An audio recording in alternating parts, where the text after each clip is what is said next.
आइए सुनते हैं प्रेमचंद की कहानी बेटों वाली विधवा। पंडित अयोध्यानाथ का देहांत हुआ तो सबने कहा, ईश्वर आदमी की ऐसी ही मौत दे। 4 जवान बेटे थे, एक लड़की। चारों लड़कों के विवाह हो चुके थे, केवल लड़की कंवारी थी। संपत्ति भी काफी छोड़ी थी, एक पक्का मकान, 2 बगीचे, कई हजार के गहने और 20,000 नगद। विधवा फूलमती को शौक तो हुआ और कई दिन तक बेहाल पड़ी रही, लेकिन जवान बेटों को सामने देखकर उसे ढांढस हुआ। चारों लड़के एक से एक सुशील, चारों बहुएं एक से एक बढ़कर आज्ञाकारिणी। जब वह रात को लेटती तो चारों बारी बारी से उसके पांव दबाती। वह स्नान करके उठती तो उसकी साड़ी छांटती। सारा घर उसके इशारों पर चलता था। बड़ा लड़का कामता एक दफ्तर में 50 रुपए पर नौकर था। छोटा उमानाथ डॉक्टरी पास कर चुका था और कहीं औषधालय खोलने की फिक्र में था। तीसरा दयानाथ बीए में फेल हो गया था और पत्रिकाओं में लेख लिख लिख कर कुछ न कुछ कमा लेता था। चौथा सीतानाथ चारों में सबसे कुशाग्र बुद्धि और होनहार था और अब की साल बीए प्रथम श्रेणी में पास करके एमए की तैयारी में लगा हुआ था। किसी लड़के में वह दुर्व्यसन, वह छैलापन, वह लुटाऊपन न था जो माता पिता को जलाता और कुल मर्यादा को डुबाता है। फूलमती घर की मालकिन थी। गौ की कुंजियां बड़ी बहू के पास रहती थी। बुढ़िया में वह अधिकार प्रेम ना था जो वृद्धजनों को कटु और कलहशील बना दिया करता है, किंतु उसकी इच्छा के बिना कोई बालक मिठाई तक ना मंगा सकता था। संध्या हो गई थी। पंडित को मरे आज 12वां दिन था, कल 13 है। ब्रह्मभोज होगा, बिरादरी के लोग निमंत्रित होंगे, उसी की तैयारियां हो रही थी। फूलमती अपनी कोठरी में बैठी देख रही थी। पल्लेदार बोरे में आटा लाकर रख रहे हैं, घी के टिन आ रहे हैं, साग भाजी के टोकरे, शक्कर की बोरियां, दही के मटके चले आ रहे हैं। महापात्र के लिए दान की चीजें लाई गई, बर्तन, कपड़े, पलंग, बिछावन, छाते, जूते, छड़ियां, लालटेनें आदि। किंतु फूलमती को कोई चीज नहीं दिखाई गई। नियमानुसार ये सब सामान उसके पास आने चाहिए थे। वह प्रत्येक वस्तु को देखती, उसे पसंद करती, उसकी मात्रा में कमी बेसी का फैसला करती, तब इन चीजों को भंडारे में रखा जाता। क्यों उसे दिखाने और उसकी राय लेने की जरूरत नहीं समझी गई। अच्छा, वह आटा 3 ही बोरा क्यों आया? उसने तो 5 बोरों के लिए कहा था। घी भी 5 ही कनस्तर है, उसने तो 10 कनस्तर मंगवाए थे। इसी तरह साग भाजी, शक्कर, दही आदि में भी कमी की गई होगी। किसके हुक्म में हस्तक्षेप हुआ? जब उसने एक बात तय कर दी, तब किसे उसको घटाने बढ़ाने का अधिकार है? आज 40 वर्षों से घर के प्रत्येक मामले में फूलमती की बात सर्वमान्य थी। उसने 100 कहा तो 100 खर्च किए गए, 1 कहा तो 1। किसी ने मीन मेख ना की। यहाँ तक कि पंडित अयोध्यानाथ भी उसकी इच्छा के विरुद्ध कुछ न करते थे। पर आज उसकी आंखों के सामने प्रत्यक्ष रूप से उसके हुक्म की उपेक्षा की जा रही थी। इसे वह क्यों कर स्वीकार कर सकती? कुछ देर तक तो वह जबत किए बैठी रही, पर अंत में ना रहा गया। स्वायत्त शासन उसका स्वभाव हो गया था। वह क्रोध में भरी हुई आई और कामतानाथ से बोली, क्या आटा 3 बोरे ही लाए हो? मैंने तो 5 बोरों के लिए कहा था और घी भी 5 ही टिन मंगवाया। तुम्हें याद है मैंने 10 कनस्तर कहा था। किफायत को मैं बुरा नहीं समझती, लेकिन जिसने यह कुआं खोदा उसी की आत्मा पानी को तरसे, यह कितनी लज्जा की बात है। कामतानाथ ने क्षमा याचना ना की, अपनी भूल भी स्वीकार ना की, लज्जित भी नहीं हुआ। 1 मिनट तो विद्रोही भाव से खड़ा रहा, फिर बोला, हम लोगों की सलाह 3 ही बोरों की हुई और 3 ही बोरे के लिए घी टिन काफी था।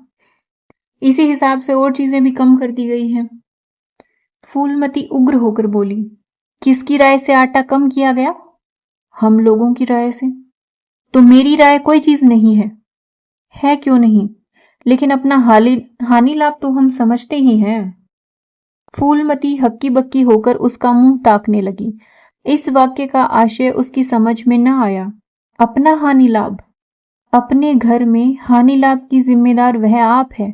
दूसरों को, चाहे वे उसके पेट के जन्मे पुत्र ही क्यों ना हो, उसके कामों में हस्तक्षेप करने का क्या अधिकार?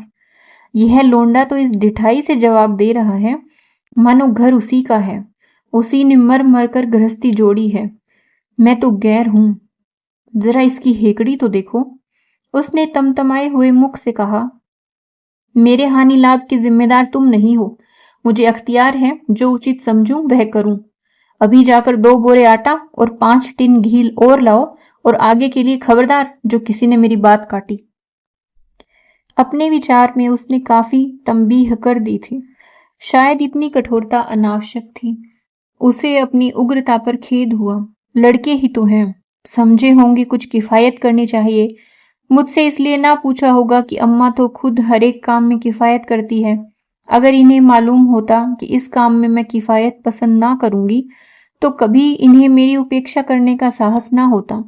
यद्यपि कामदानाथ अब भी उसी जगह खड़ा था और उसकी भावभंगी से ऐसा ज्ञात होता था कि इस आज्ञा का पालन करने के लिए वह बहुत उत्सुक नहीं। पर फूलमती निश्चित होकर अपनी कोठरी में चली गई। अपनी तंबीह पर भी किसी को उसकी अवज्ञा करने की सामर्थ्य हो सकती है, इसकी संभावना का ध्यान भी उसे न आया। पर ज्यों-ज्यों समय बीतने लगा, उस पर यह हकीकत खुलने लगी कि इस घर में अब उसकी वह हैसियत नहीं रही जो 10-12 दिन पहले थी। संबंधियों के यहाँ के न्योते में शक्कर, मिठाई, दही, अचार आदि आ रहे थे। बड़ी बहू इन वस्तुओं को स्वामिनी भाव से संभाल कर रख रही थी। कोई भी उससे पूछने नहीं आता। बिरादरी के लोग जो कुछ पूछते हैं कामतानाथ से या बड़ी बहू से। कामतानाथ कहाँ का बड़ा इंतजामकार है। रात दिन भंग पिए पड़ा रहता है, किसी तरह रो धोकर दफ्तर चला जाता है। उसमें भी महीने में 15 नागों से कम नहीं होते। वह तो कहो साहब पंडित जी का लिहाज करता है, नहीं अब तक कभी का निकाल दिया होता। और बड़ी बहू जैसी फूहड़ औरत भला इन सब बातों को क्या समझेगी। अपने कपड़े लत्ते तक तो जतन से रख नहीं सकती, चली है गृहस्थी चलाने। भद होगी और क्या। सब मिलकर कुल की नाक कटाएंगे। वक्त पर कोई न कोई चीज कम हो जाएगी। इन कामों के लिए बड़ा अनुभव चाहिए। कोई चीज तो इतनी बन जाएगी कि मारी मारी फिरेगी, कोई चीज इतनी कम बनेगी कि किसी पत्तल तक पहुंचेगी, किसी पर नहीं। आखिर इन सबों को हो क्या गया है। अच्छा, बहू तिजोरी क्यों खोल रही है। वह मेरी आज्ञा के बिना तिजोरी खोलने वाली कौन होती है। कुंजी उसके पास है अवश्य, लेकिन जब तक मैं रुपए न निकलवाऊं तिजोरी नहीं खुलती। आज तो इस तरह खोल रही है मानो मैं कुछ हूं ही नहीं। यह मुझसे बर्दाश्त ना होगा। वह झमक कर उठी और बहू के पास जाकर कठोर स्वर में बोली, तिजोरी क्यों खोलती हो बहू, मैंने तो खोलने को नहीं कहा। बड़ी बहू ने निसंकोच भाव से उत्तर दिया, बाजार से सामान आया है तो दाम न दिया जाएगा। कौन चीज किस भाव में आई है और कितनी आई है यह मुझे नहीं मालूम। जब तक हिसाब किताब ना हो जाए रुपए कैसे दिए जाएं। हिसाब किताब सब हो गया है। किसने किया। अब मैं क्या जानूं किसने किया, जाकर मर्दों से पूछो। मुझे हुक्म मिला रुपए लाकर दे दो, रुपए लिए जाती हूं। फूलमती खून का घूंट पीकर रह गई। इस वक्त बिगड़ने का अवसर ना था। घर में मेहमान स्त्री पुरुष भरे हुए थे। अगर इस वक्त उसने लड़कों को डांटा तो लोग यही कहेंगे कि इनके घर में पंडित जी के मरते ही फूट पड़ गई। दिल पर पत्थर रखकर फिर अपनी कोठरी में चली गई। जब मेहमान विदा हो जाएंगे तब वह एक एक की खबर लेगी। तब देखेगी कौन उसके सामने आता है और क्या कहता है। इनकी सारी चौकड़ी भुला देगी। किंतु कोठरी के एकांत में भी वह निश्चिंत ना बैठी थी। सारी परिस्थिति को गिद्ध दृष्टि से देख रही थी। कहाँ सत्कार का कौन सा नियम भंग होता है, कहाँ मर्यादाओं की उपेक्षा की जाती है। भोज आरंभ हो गया। सारी बिरादरी एक साथ पंगत में बैठा दी गई। आंगन में मुश्किल से 200 आदमी बैठ सकते हैं। ये 500 आदमी इतनी सी जगह में कैसे बैठ जाएंगे। क्या आदमी के ऊपर आदमी बिठाए जाएंगे। 2 पंगतों में लोग बिठाए जाते तो क्या बुराई हो जाती। यही तो होता कि 12 बजे की जगह भोज 2 बजे समाप्त होता। मगर यहाँ तो सबको सोने की जल्दी पड़ी हुई है। किसी तरह यह बला सिर से टले और चैन से सोएं। लोग कितने सटकर बैठे हुए हैं कि किसी को हिलने की भी जगह नहीं। पत्तल एक पर एक रखे हुए हैं। पूरियां ठंडी हो गई। लोग गर्मा गर्म मांग रहे हैं। मैदे की पूरियां ठंडी होकर चिमड़ी हो जाती हैं। इन्हें कौन खाएगा। रसोइये को कढ़ाऊ पर से न जाने क्यों उठा दिया गया। यही सब बातें नाक काटने की हैं। सहसा शोर मचा। तरकारियों में नमक नहीं। बड़ी बहू जल्दी जल्दी नमक पीसने लगी। फूलमती क्रोध के मारे होठ चबा रही थी, पर इस अवसर पर मुंह न खोल सकती थी। नमक पिसा और पतलों पर डाला गया। इतने में फिर शोर मचा। पानी गर्म है, ठंडा पानी लाओ। ठंडे पानी का कोई प्रबंध ना था। बर्फ भी ना मंगाई गई। आदमी बाजार दौड़ाया गया, मगर बाजार में इतनी रात गए बर्फ कहाँ। आदमी खाली हाथ लौट आया। मेहमानों को वही नल का गर्म पानी पीना पड़ा। फूलमती का बस चलता तो लड़कों का मुंह नोच लेती। ऐसी छिछालेदार उसके घर में कभी न हुई थी। उस पर सब मालिक बनने के लिए मरते हैं। बर्फ जैसी जरूरी चीज मंगवाने की भी किसी को सुधि ना थी। सुधि कहाँ से रहे जब किसी को गप लड़ाने से फुर्सत मिले। मेहमान अपने दिल में क्या कहेंगे कि चले हैं बिरादरी को भोज देने और घर में बर्फ तक नहीं। अच्छा, फिर यह हलचल क्यों मच गई? अरे, लोग पंगत से उठे जा रहे हैं, क्या मामला है? फूलमती उदासीन ना रह सकी। कोठरी से निकलकर बरामदे में आई और कामतानाथ से पूछा, क्या बात हो गई लला? लोग उठे क्यों जा रहे हैं? कामता ने कोई जवाब न दिया, वहां से खिसक गया।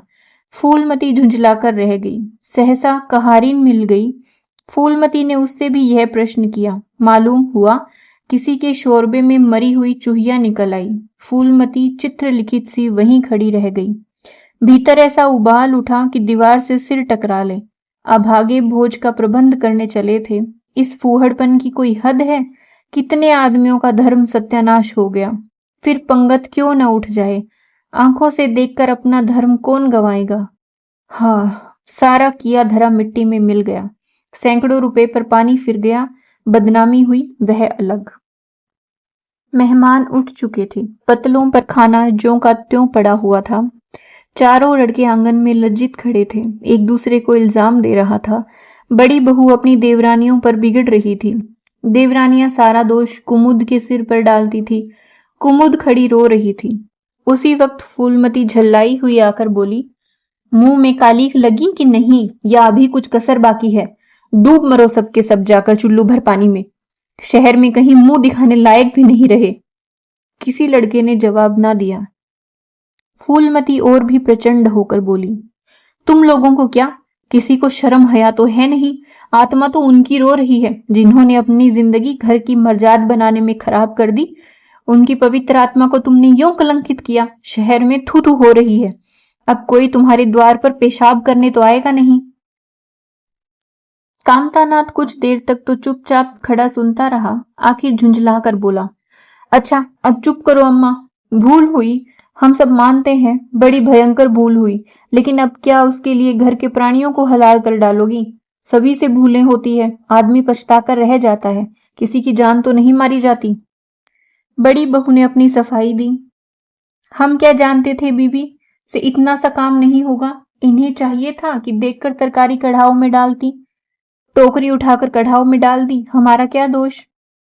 कामतानाथ ने पत्नी को डांटा, इसमें न कुमुद का कसूर है, न तुम्हारा न मेरा, संयोग की बात है। बदनामी भाग में लिखी थी, वह हुई। इतने बड़े भोज में एक एक मुट्ठी तरकारी कढ़ाव में नहीं डाली जाती, टोकरे के टोकरे उड़ेल दिए जाते हैं। कभी कभी ऐसी दुर्घटना होती है, पर इसमें कैसी जग हंसाई और कैसी नाक कटाई। तुम खामखा जले पर नमक छिड़कती हो। फूलमती ने दांत पीस कर कहा, शर्माते तो नहीं, उल्टे और बेहयाई की बातें करते हो। कामतानाथ ने निसंकोच होकर कहा, शर्माऊं क्यों, किसी की चोरी की है? चीनी के चींटे और आटे में घुन यह नहीं देखे जाते। पहले हमारी निगाह ना पड़ी, बस यही बात बिगड़ गई। नहीं चुपके से चुईया निकालकर फेंक देते, किसी को खबर ना होती। फूलमती ने चकित होकर कहा, क्या कहता है? मरी चूहिया खिलाकर सबका धर्म बिगाड़ देता। कामता हंसकर बोला, क्या पुराने जमाने की बातें करती हो अम्मा? इन बातों से धर्म नहीं जाता। यह धर्मात्मा लोग जो पत्तल पर से उठ गए हैं, इनमें से कौन है जो भेड़ बकरी का मांस नहीं खाता हो? तालाब के कछुए और घोंगे तक किसी से नहीं बचते। जरा सी चूहिया में क्या रखा था? फूलमती को ऐसा प्रतीत हुआ कि अब परले आने में बहुत देर नहीं है। जब पढ़े लिखे आदमियों के मन में ऐसे अधार्मिक भाव आने लगे तो फिर धर्म ही भगवान की रक्षा करे। अपना समूह लेकर चली गई। 2 महीने गुजर गए हैं। रात का समय है। चारों भाई काम से छुट्टी पाकर कमरे में बैठे गपशप कर रहे हैं। बड़ी बहू भी षड्यंत्र में शरीक है। कुमुद के विवाह का प्रश्न छिड़ा हुआ है। कामतानाथ ने मसनद पर टेक लगाते हुए कहा, दादा की बात दादा के साथ गई।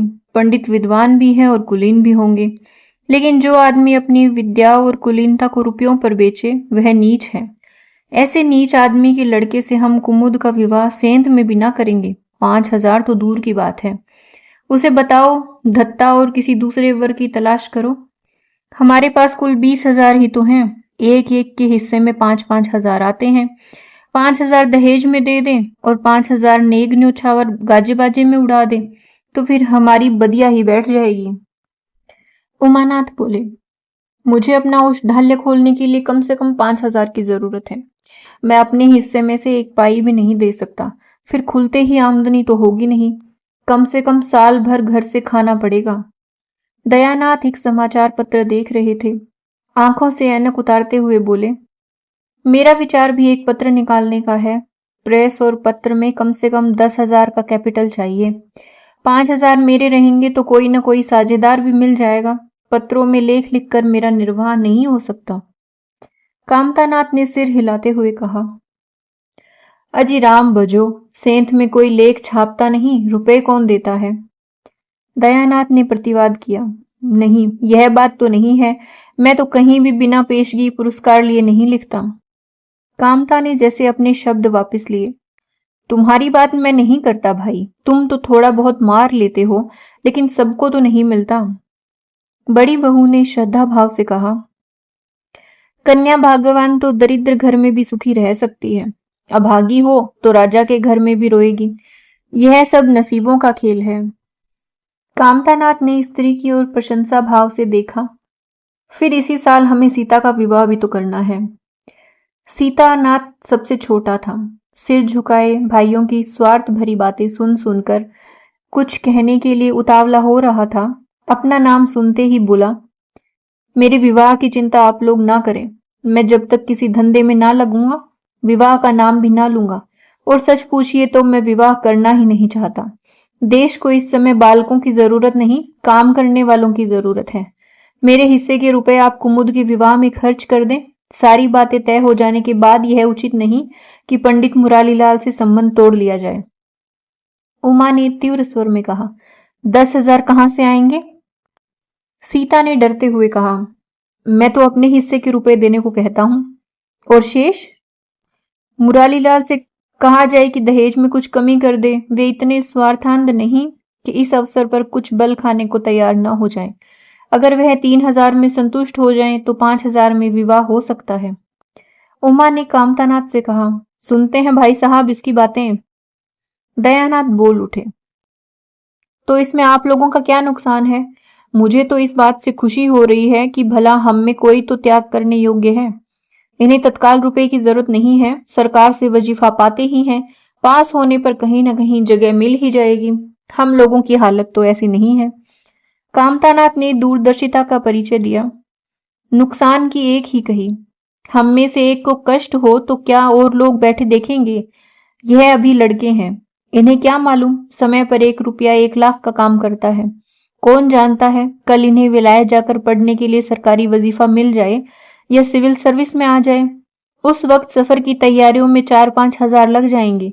तब किसके सामने हाथ फैलाते फिरेंगे? मैं यह नहीं चाहता कि दहेज के पीछे इनकी जिंदगी नष्ट हो जाए। इस तर्क ने सीतानाथ को भी तोड़ दिया। सकुचाता हुआ बोला, हाँ, यदि ऐसा हुआ तो बेशक मुझे रुपए की जरूरत होगी। क्या ऐसा होना असंभव है? असंभव तो मैं नहीं समझता, लेकिन कठिन अवश्य है। वजीफे उन्हें मिलते हैं जिनके पास सिफारिशें होती है। मुझे कौन पूछता है? कभी कभी सिफारिशें धरी रह जाती है और बिना सिफारिश वाले बाजी मार जाते हैं। तो आप जैसा उचित समझे।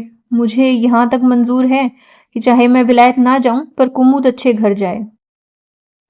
कामतानाथ ने निष्ठा भाव से कहा, अच्छा घर दहेज देने से नहीं मिलता भैया। तुम्हारी भाभी ने कहा यह नसीबों का खेल है।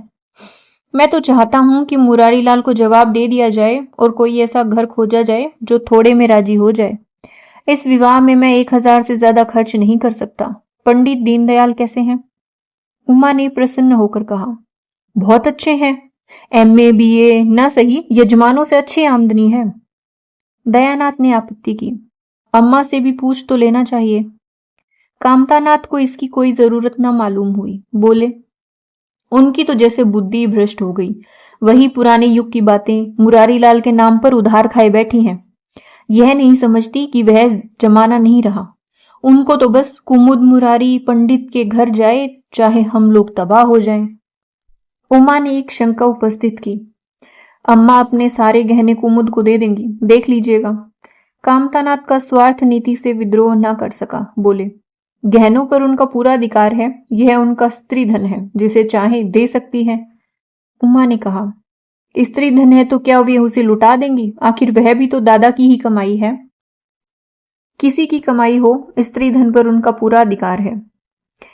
यह कानूनी गोरख धंधे हैं। 20,000 में 4 हिस्सेदार हों और 10,000 के गहने अम्मा के पास रह जाएं। देख लेना, इन्हीं के बल पर वह कुमुद का विवाह मुरारी पंडित के घर करेंगी। उमानाथ इतनी बड़ी रकम को इतनी आसानी से नहीं छोड़ सकता। वह कपट नीति में कुशल है। कोई कौशल रचकर माता से सारे गहने ले लेगा। उस वक्त तक कुमुद की विवाह की चर्चा करके फूलमती को भड़काना उचित नहीं। कामतानाथ ने सिर हिलाकर कहा, भाई, मैं इन चालों को पसंद नहीं करता। उमानाथ ने खिसियाकर कहा, गहने 10,000 से कम के ना होंगे। कामता अविचलित स्वर में बोले, कितने ही के हों, मैं अनिति में हाथ नहीं डालना चाहता। तो आप अलग बैठिए, हाँ, बीच में भांजी ना मारिएगा। मैं अलग रहूंगा। और तुम सीता? अलग रहूंगा। लेकिन जब दयानाथ से यही प्रश्न किया गया तो वह उमानाथ से सहयोग करने को तैयार हो गया। 10,000 में 2,500 तो उसके होंगे ही। इतनी बड़ी रकम के लिए यदि कुछ कौशल भी करना पड़े तो क्षम्य है।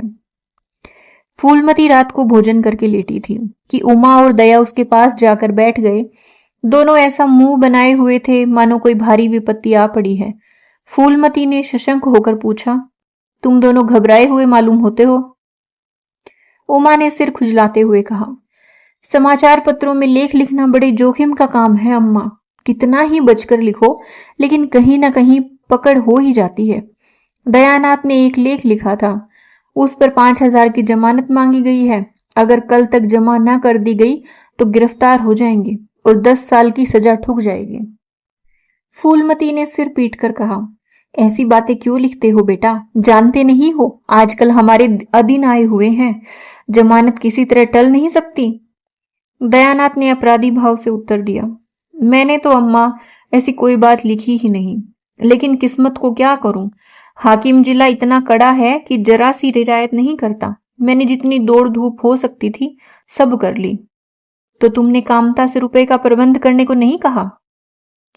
उमा ने मुंह बनाया, उनका स्वभाव तो तुम जानती हो अम्मा। उन्हें रुपए प्राणों से प्यारे हैं। इन्हें चाहे काला पानी हो जाए वह एक पाई ना देंगे। दयानाथ ने समर्थन किया, मैंने तो उनसे इसका जिक्र ही नहीं किया। फूलमती ने चारपाई से उठते हुए कहा, चलो मैं कहती हूं, देगा कैसे नहीं। रुपए इसी दिन के लिए होते हैं कि गाड़ कर रखने के लिए। उमानाथ ने माता को रोककर कहा, नहीं अम्मा, उनसे कुछ ना कहो। रुपए तो ना देंगे, उल्टे और हाय हाय मचाएंगे। उनको अपनी नौकरी की खैरियत मनानी है, इन्हें घर में रहने भी देंगे। अफसरों में जाकर खबर दे दे तो आश्चर्य नहीं। फूलमती ने लाचार होकर कहा, तो फिर जमानत का क्या प्रबंध करोगे? मेरे पास तो कुछ नहीं है। हाँ, मेरे गहने हैं, इन्हें ले जाओ, कहीं गिरो रखकर जमानत दे दो, और आज से कान पकड़ो कि किसी पत्र में एक शब्द भी ना लिखोगे। दयानाथ कानों पर हाथ रखकर बोला, यह तो नहीं हो सकता अम्मा कि तुम्हारे जेवर लेकर मैं अपनी जान बचाऊं। 10-5 साल की कैद ही तो होगी, झेल लूंगा। यहीं बैठा बैठा क्या कर रहा हूं। फूलमती छाती पीटते हुए बोली, कैसी बातें मुंह से निकालते हो बेटा। मेरे जीते जी तुम्हें कौन गिरफ्तार कर सकता है? उसका मुंह झुलस दूंगी। गहने इसी दिन के लिए हैं या किसी और दिन के लिए? जब तुम ही ना रहोगे तो गहने लेकर क्या आग में झोंकूंगी। उसने पिटारी लाकर सामने रख दी। दया ने उमा की ओर जैसे फरियाद की आंखों से देखा और बोला, आपकी क्या राय है भाई साहब? इसी मारे मैं कहता था, अम्मा को बताने की जरूरत नहीं, जेल ही तो हो जाती या और कुछ। उमा ने जैसे सिफारिश करते हुए कहा, यह कैसे हो सकता था कि इतनी बड़ी वारदात हो जाती और अम्मा को खबर ना होती। मुझसे यह नहीं हो सकता था कि सुनकर पेट में डाल लेता। मगर अब क्या करना चाहिए, यह मैं खुद निर्णय नहीं कर सकता। ना तो यही अच्छा लगता है कि तुम जेल जाओ, ना यही अच्छा लगता है कि अम्मा के गहने गिरव रखे जाएं। फूलमती ने व्यथित कंठ से पूछा, क्या तुम समझते हो मुझे गहने तुमसे ज्यादा प्यारे हैं? मैं तो प्राण तक तुम्हारे ऊपर न्यौछावर कर दूं, गहनों की क्या बिसात है। दया ने दृढ़ता से कहा, अम्मा तुम्हारे गहने तो ना लूंगा, चाहे मुझ पर कुछ ही क्यों न आ पड़े। आज तक तुम्हारी कुछ सेवा न कर सका तो किस मुंह से तुम्हारे गहने उठा ले जाऊं। मुझ जैसे कपूत को तुम्हारी कोख से जन्म ही ना लेना चाहिए था, सदा तुम्हें कष्ट ही देता रहा। फूलमती ने भी उतनी ही दृढ़ता से कहा, अगर यो न लोगे तो मैं खुद जाकर इन्हें गिरो रख दूंगी और खुद हाकिम जिला के पास जाकर जमानत जमा कराऊंगी। अगर इच्छा हो तो यह परीक्षा भी ले लो। आंखें बंद हो जाने के बाद क्या होगा भगवान जाने, लेकिन जब तक जीती हूं तुम्हारी ओर कोई तिरछे आंखों से देख नहीं सकता। उमानाथ ने मानो माता पर एहसान रखकर कहा, अब तो तुम्हारे लिए कोई रास्ता नहीं रहा दायन, क्या हर्ज है, ले लो। मगर याद रखो, जो ही हाथ में रुपए आ जाएं, गहने छुड़ाने पड़ेंगे। सच कहते हैं मातृत्व दीर्घ तपस्या है। माता के सिवाय इतना स्नेह और कौन कर सकता है। हम बड़े अभागे हैं कि माता के प्रति जितनी श्रद्धा रखनी चाहिए उसका शतांश भी नहीं रखते। दोनों ने जैसे बड़े धर्म संकट में पड़कर गहनों की पिटारी संभाली और चलते बने। माता वात्सल्य भरी आंखों से उनकी ओर देख रही थी और उसकी संपूर्ण आत्मा का आशीर्वाद जैसे उन्हें अपनी गोद में समेट लेने के लिए व्याकुल हो रहा था। आज कई महीने के बाद उसने भग्न मातृ हृदय को अपना सर्वस्व अर्पण करके जैसे आनंद की विभूति मिली। उसकी स्वामिनी कल्पना इसी त्याग के लिए, इसी आत्मसमर्पण के लिए जैसे कोई मार्ग ढूंढती रहती थी। अधिकार या लोभ या ममता की वहां गंध तक ना थी। त्याग ही उसका आनंद और त्याग ही उसका अधिकार है। आज अपना खोया हुआ अधिकार पाकर अपनी सिरजी हुई प्रतिमा पर अपने प्राणों की भेंट करके वह निहाल हो गई। 3 महीने और गुजर गए। मां के गहनों पर हाथ साफ करके चारों भाई उसकी दिलजोई करने लगे थे। अपनी स्त्रियों को भी समझाते थे कि उसका दिल ना दुखाए। अगर थोड़े से शिष्टाचार से उसकी आत्मा को शांति मिलती है तो इसमें क्या हानि है। चारों करते अपने मन की, पर माता से सलाह ले लेते या ऐसा जाल फैलाते कि वह सरला उनकी बातों में आ जाती और हर एक काम में सहमत हो जाती। बाग को बेचना उसे बहुत बुरा लगता था, लेकिन चारों ने ऐसी माया रची कि वह उसे बेचने पर राजी हो गई। किंतु कुमुद के विवाह के विषय में मैं तज्ञ न हो सका। माँ पंडित मुरारीलाल पर जमी हुई थी, लड़के दीनदयाल पर अड़े हुए थे। एक दिन आपस में कलह हो गई। फूलमती ने कहा, माँ बाप की कमाई में बेटी का हिस्सा भी है। तुम्हें 16,000 का एक बाग मिला, 25,000 का एक मकान, 20,000 नकद में, क्या 5,000 भी कुमुद का हिस्सा नहीं है? कामता ने नम्रता से कहा, अम्मा, कुमुद आपकी लड़की है तो हमारी बहन है। आप 2-4 साल में प्रस्थान कर जाएंगी, पर हमारा और उसका बहुत दिनों तक संबंध रहेगा। तब हम यथाशक्ति कोई ऐसी बात ना करेंगे जिससे उसका अमंगल हो। लेकिन हिस्से की बात कहती हो तो कुमुद का हिस्सा कुछ नहीं। दादा जीवित थे तब और बात थी। वह उसके विवाह में जितना चाहते खर्च करते, कोई उनका हाथ ना पकड़ सकता था। लेकिन अब तो हमें एक एक पैसे की किफायत करनी पड़ेगी। जो काम 1000 में हो जाए उसके लिए 5,000 खर्च करना कहाँ की बुद्धिमानी है। उमानाथ ने सुधारा, 5,000 क्यों, 10,000 कहिए। कामता ने भवें सिकोड़कर कहा, नहीं, मैं 5,000 ही कहूंगा। एक विवाह में 5,000 खर्च करने की हमारी हैसियत नहीं है। फूलमती ने जिद पकड़कर कहा, विवाह तो मुरारीलाल के पुत्र से ही होगा। 5,000 खर्च हो चाहे 10,000, मेरे पति की कमाई है, मैंने मर मर कर जोड़ा है। अपनी इच्छा से खर्च करूंगी। तुम्ही ने मेरी कोख से नहीं जन्म लिया, कुमुद भी उसी कोख से आई है। मेरी आंखों में तुम सब बराबर हो। मैं किसी से कुछ नहीं मांगती। तुम बैठे तमाशा देखो, मैं सब कुछ कर लूंगी। 20,000 में 5,000 कुमुद का है। कामतानाथ को अब कड़वे सत्य की शरण लेने के सिवा और मार्ग न रहा। बोला, अम्मा, तुम बरबस बात बढ़ाती हो। जिन रुपयों को तुम अपना समझती हो वह तुम्हारे नहीं है। तुम हमारी अनुमति के बिना उनमें से कुछ खर्च नहीं कर सकती। फूलमती को जैसे सर्प ने डस लिया। क्या कहा, फिर तो कहना। मैं अपने ही संचय रुपए अपनी इच्छा से खर्च नहीं कर सकती। वह रुपए तुम्हारे नहीं रहे, हमारे हो गए।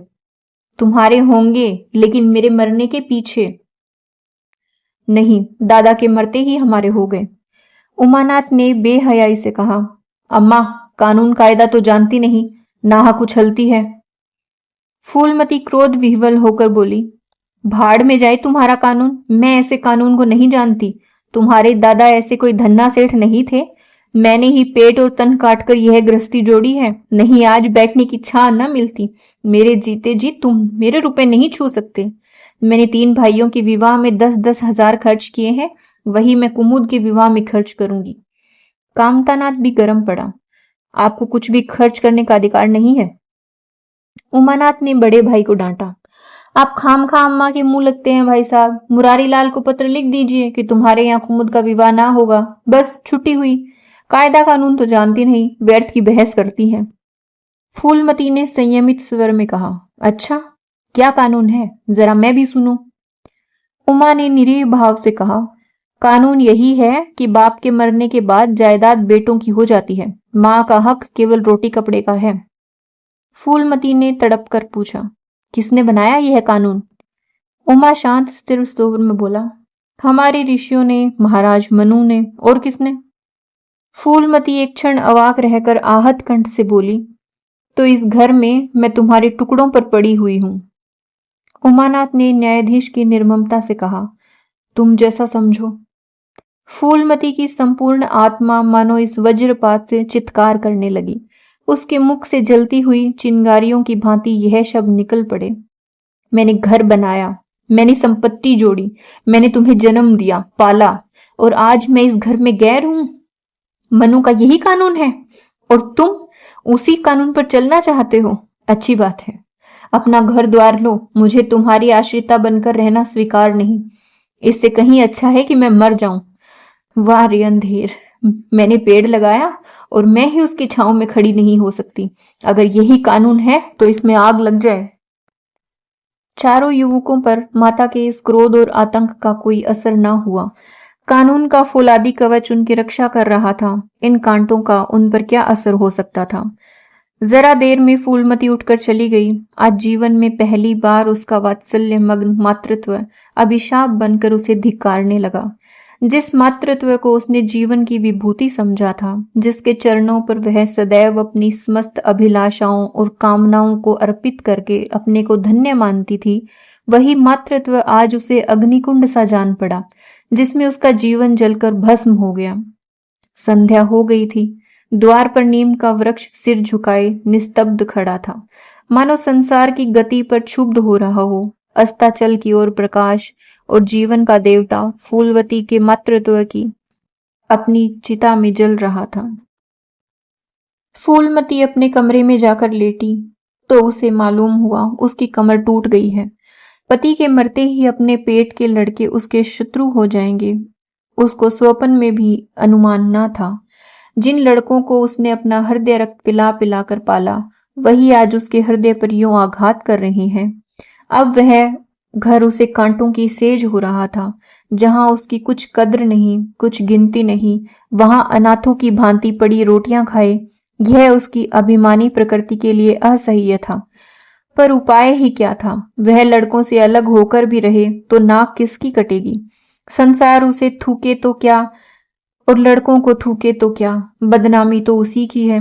दुनिया यही तो कहेगी कि 4 जवान बेटों के होते बुढ़िया अलग पड़ी हुई मजूरी करके पेट पाल रही है। जिन्हें उसने हमेशा नीच समझा, वही उस पर हंसेंगे। नहीं, वह अपमान, इस अनादर से कहीं ज्यादा हृदय विदारक था। अब अपना और घर का पर्दा ढका रखने में ही कुशल है। हाँ, अब उसे अपने और नई परिस्थितियों के अनुकूल बनना पड़ेगा। समय बदल गया है। अब तक स्वामिनी बनकर रही, अब लोंडी बनकर रहना पड़ेगा। ईश्वर की यही इच्छा है। अपने बेटों की बातें और लातें गैरों की बातों और लातों की अपेक्षा फिर भी गनीमत है। वह बड़ी देर तक मुंह ढांपे अपनी दशा पर रोती रही। सारी रात इसी आत्मवेदना में कट गई। शरद का प्रभाव डरता डरता उषा की गोद से निकला, जैसे कोई कैदी छिपकर जेल से भाग आया हो। फूलमती अपने नियम के विरुद्ध आज तड़के ही उठी। रात भर में उसका मानसिक परिवर्तन हो चुका था। सारा घर सो रहा था और वह आंगन में झाड़ू लगा रही थी।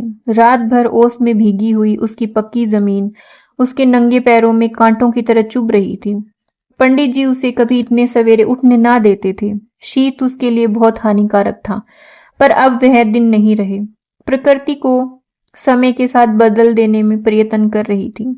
झाड़ू से फुर्सत पाकर उसने आग जलाई और चावल दाल की कंकड़ियां चुनने लगी। कुछ देर में लड़के जागे, बहुएं उठी। सभी ने बुढ़िया को सर्दी से सिकुड़े हुए काम करते देखा, पर किसी ने यह न कहा कि अम्मा क्यों हलकान होती हो। शायद सबके सब बुढ़िया के इस मान मर्दन पर प्रसन्न थे। आज से फूलमती का यही नियम हो गया कि जी तोड़कर घर का काम करना और अंतरंग नीति से अलग रहना। उसके मुख पर जो एक आत्मगौरव झलकता रहता था, उसकी जगह अब गहरी वेदना छाई नजर आती थी। जहां बिजली जलती थी, वहां अब तेल का दिया टिमटिमा रहा था, जिसे बुझा देने के लिए हवा का एक हल्का सा झोंका काफी है। मुरारीलाल को इनकारी पत्र लिखने की बात हो चुकी थी। दूसरे दिन पत्र लिख दिया गया। दीनदयाल से कुमुद का विवाह निश्चित हो गया। दीनदयाल की उम्र 40 से कुछ अधिक थी, मर्यादा में भी कुछ हेठे थे, पर रोटी दाल से खुश थे। बिना किसी ठहराव के विवाह करने पर राजी हो गए। तिथि नियत हुई, बारात आई, विवाह हुआ और कुमुद विदा कर दी गई। फूलमती के दिल पर क्या गुजर रही थी, इसे कौन जान सकता है, पर चारों भाई बहुत प्रसन्न थे, मानो उनके हृदय का कांटा निकल गया हो। ऊंचे कुल की कन्या मुंह कैसे खोलती। भाग्य में सुख भोगना लिखा होगा, सुख भोगेगी। दुख भोगना लिखा होगा, दुख झेलेगी। हरी इच्छा बेकसों का अंतिम अवलंब है। घर वालों ने जिससे विवाह कर दिया, उसमें 1000 ऐब हों तो भी वह उसका उपास्य, उसका स्वामी है। प्रतिरोध उसकी कल्पना से परे था। फूलमती ने किसी काम में दखल ना दिया। कुमुद को क्या दिया गया, मेहमानों का कैसा सत्कार किया गया, किसके यहाँ से न्योते में क्या आया, किसी बात से भी उसे सरोकार ना था। उससे कोई सलाह भी ली गई तो यही कहा, बेटा तुम जो करते हो अच्छा ही करते हो, मुझसे क्या पूछते हो। जब कुमुद के लिए द्वार पर डोली आ गई और कुमुद माँ के गले लिपटकर रोने लगी, तो वह बेटी को अपनी कोठरी में ले गई और जो कुछ 150 रुपए और 2-4 मामूली गहने उसके पास बच रहे थे, बेटी की आंचल में डालकर बोली, बेटी मेरी तो मन की मन में ही रह गई, नहीं तो क्या आज तुम्हारा विवाह इस तरह होता और तुम इस तरह विदा की जाती। आज तक फूलमती ने अपने गहनों की बात किसी से ना कही थी। लड़कों ने उसके साथ जो कपट व्यवहार किया था, इसे चाहे अब तक ना समझती हो, लेकिन इतना जानती थी कि गहने फिर ना मिलेंगे और मानो मालिन्य बढ़ने के सिवा कुछ हाथ ना लगेगा। लेकिन इस अवसर पर उसे अपनी सफाई देने की जरूरत मालूम हुई। कुमुद यह भाव मन में लेकर जाए कि अम्मा ने अपने गहने बहुओं के लिए रख छोड़े, इसे वह किसी तरह ना सह सकती थी। इसीलिए वह उसे अपनी कोठरी में ले गई थी, लेकिन कुमुद को पहले ही इस कौशल की टोह मिल चुकी थी। उसने गहने और रुपए आंचल से निकालकर माता के चरणों में रख दिए और बोली, अम्मा मेरे लिए तुम्हारा आशीर्वाद लाखों रुपए के बराबर है। तुम इन चीजों को अपने पास रखो, ना जाने अभी तुम्हें किन विपत्तियों का सामना करना पड़े। फूलमती कुछ कहना ही चाहती थी कि उमानाथ ने आकर कहा, क्या कर रही है कुमुद, चल जल्दी कर, साइड तली जाती है। वह लोग हाय हाय कर रहे हैं, फिर तो 2-4 महीने में आएगी ही, जो कुछ लेना देना हो ले लेना। फूलमती के घाव पर जैसे मनो नमक पड़ गया। बोली, मेरे पास अब क्या है भैया जो मैं इसे दूंगी। जाओ बेटी, भगवान तुम्हारा सुहाग अमर करे। कुमुद विदा हो गई। फूलमती पछाड़ खाकर गिर पड़ी। जीवन की लालसा नष्ट हो गई। 1 साल बीत गया। फूलमती का कमरा घर में सब कमरों में बड़ा और हवादार था। कई महीनों से उसने बड़ी बहू के लिए खाली कर दिया था और खुद एक छोटी सी कोठरी में रहने लगी, जैसे कोई भिखारिन हो। बेटों और बहुओं से अब उसे जरा भी स्नेह ना था। वह घर अब उसकी लोंडी थी। घर के किसी प्राणी, किसी वस्तु, किसी प्रसंग से उसे प्रयोजन ना था।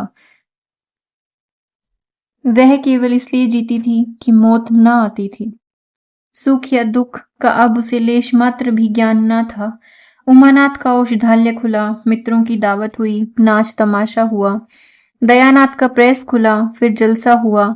सीतानाथ को वजीफा मिला और विलायत गया। फिर उत्सव हुआ। कामतानाथ ने बड़े लड़के का यजोपवीत संस्कार हुआ। फिर धूमधाम हुई, लेकिन फूलमती के मुख पर आनंद की छाया तक न थी। कामता प्रसाद टाइफाइड में महीने भर बीमार रहा और मरकर उठा। दयानाथ ने अब की अपने पत्र का प्रचार बढ़ाने के लिए वास्तव में एक आपत्तिजनक लेख लिखा और 6 महीने की सजा पाई। उमानाथ ने एक फौजदारी के मामले में रिश्वत लेकर गलत रिपोर्ट लिखी और उसकी सनद छीन ली गई, पर फूलमती के चेहरे पर रंज की परछाई तक न पड़ी। उसके जीवन में अब कोई आशा, कोई दिलचस्पी, कोई चिंता न थी। बस पशुओं की तरह काम करना और खाना, यही उसकी जिंदगी के 2 काम थे। जानवर मारने से काम करता है, पर खाता है मन से। फूलमती बेकहे काम करती थी, पर खाती थी विष के कोर की तरह। महीनों सिर में तेल न पड़ता, महीनों कपड़े न धुलते, कुछ परवाह नहीं, चेतना शून्य हो गई थी। सावन की झड़ी लगी हुई थी, मलेरिया फैल रहा था। आकाश में मटियाले बादल थे, जमीन पर मटियाला पानी। आर्द्र वायु शीत जवर और श्वास का वितरण करती फिरती थी। घर की मेहरी बीमार पड़ गई। फूलमती ने घर के सारे बर्तन मांजे, पानी में भीग भीग कर सारा काम किया, फिर आग जलाई और चूल्हे पर पतीलियां चढ़ा दी। लड़कों को समय पर भोजन मिलना चाहिए। सहसा उसे याद आया, कामतानाथ नल का पानी नहीं पीते। उसी वर्षा में गंगा जल लाने चली। कामतानाथ ने पलंग पर लेटे लेटे कहा, रहने दो अम्मा, मैं पानी भर लाऊंगा, आज मेहरी खूब बैठ रही। फूलमती ने मटियाले आकाश की ओर देखकर कहा, तुम भीग जाओगे बेटा, सर्दी हो जाएगी। कामतानाथ बोले, तुम भी तो भीग रही हो, कहीं बीमार ना पड़ जाओ। फूलमती निर्मम भाव से बोली, मैं बीमार ना पड़ूंगी, मुझे भगवान ने अमर कर दिया है। उमानाथ भी वहीं बैठा हुआ था। उसके औषधालय में कुछ आमदनी ना होती थी, इसलिए बहुत चिंतित था। भाई भावज की मुंह देखी करता रहता था। बोला, जाने भी दो भैया, बहुत दिनों बहुओं पर राज कर चुकी हैं, उसका प्रायश्चित तो करने दो। गंगा बड़ी हुई थी जैसे समुद्र हो, क्षितिज के सामने के कूल से मिला हुआ था। किनारों के वृक्षों की केवल फुनगियां पानी के ऊपर रह गई थी। घाट ऊपर तक पानी में डूब गए थे। फूलमती कलसा लिए नीचे उतरी, पानी भरा, ऊपर जा रही थी कि पांव फिसला। संभल ना सकी, पानी में गिर पड़ी। पल भर हाथ पांव चलाए, फिर लहरें उसे नीचे खींच ले गई। किनारे पर 2-4 पंडे चिल्लाए, अरे दौड़ो, बुढ़िया डूबी जाती है। 2-4 आदमी दौड़े भी, लेकिन फूलमती लहरों में समा गई थी, उन पर बल खाती लहरों में, जिन्हें देखकर ही हृदय कांप उठता था। एक ने पूछा, यह बुढ़िया कौन थी? अरे वही पंडित अयोध्यानाथ की विधवा है। अयोध्यानाथ तो बड़े आदमी थे। हाँ थे तो, पर इसके भाग्य में ठोकर खाना लिखा था। उनके तो कई लड़के बड़े बड़े हैं और सब कमाते भी हैं। हाँ सब हैं भाई, मगर भाग्य भी तो कोई वस्तु है।